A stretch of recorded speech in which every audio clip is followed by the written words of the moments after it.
এবার আসেন বেনামাজির মরণ কেমন হবে। এখানে অনেক লোক আছে যারা এশারের নামাজটাও পড়ে নাই, মাহফিল শেষ করে গিয়ে ফজরের নামাজটাও পড়বে না। যুবক ভাইরা, এরকম লোক এখানে আছেন আমি জানি, বাট প্লিজ বেনামাজির মরণ কত ভয়ঙ্কর হবে জাস্ট বোঝার ট্রাই করেন। বেনামাজি বান্দা শুয়ে থাকবে মৃত্যুর ঠিক পূর্ব মুহূর্তে,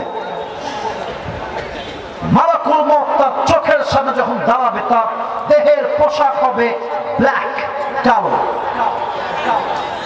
তার দেহের চামড়ার রং হবে ব্লু তথা নীল, তার পা থাকবে জমিনে, হেড তথা মাথা থাকবে আকাশ বরাবর বিশাল লম্বা, এক ভয়ঙ্কর চেহারা, বিশাল বড় জিহ্বা হবে তার, দেহের রং হবে কুৎসিত নীলাভ বর্ণের দেহ। বেনামাজি বান্দার সামনে মালাকুল মউত বিশাল লম্বা একটা রূপ নিয়ে আসবে। মালাকুল মউতের ভয়ঙ্কর চেহারা বেনামাজি বান্দার রূহটা ডান বাম থরথর থরথর থরথর করে কাঁপবে। বেনামাজি বান্দাকে মালাকুল মউত ডাক দিয়ে বলবে, ইয়া আইয়াতুহান নাফসুল খাবিথা উখরুজি ইলা গাযাবিল্লাহ। এই বেনামাজি বান্দা, বের হয়ে আয়, আল্লাহর গজব জাহান্নামের দিকে বের হয়ে আয়। বেনামাজি যুবক, বেনামাজি মুরব্বীর রুহটা আমার দিকে তাকান, আমার বুক দেখেন, আটকায় যাবে রুহটা, বের হতে চাই, আটকে যাবে।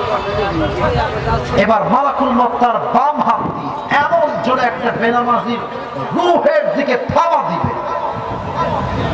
একটা থাবা দিয়ে যখন তার রুহটা টেনে বের করবে, হাদিসে আসছে একটা জীবিত ছাগলকে যাবেহ না করে তার চামড়া কেউ যদি টেনে হিচড়ে ছিঁড়ে ফেলে চাকু দিয়ে, ওই ছাগলটার যে পরিমাণ কষ্ট হয় তার চাইতে কমসে কম 70 গুণ বেশি কষ্ট দিয়ে বেনামাজির রুহকে কবজ করা হবে। সকলেই বলেন নাউজুবিল্লাহ।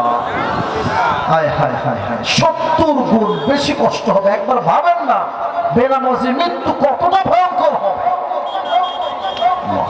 যখনই মৃত্যু শেষ, আখিরাতের প্রথম মঞ্জিল, প্রথম গন্তব্য কবরের জীবন শুরু।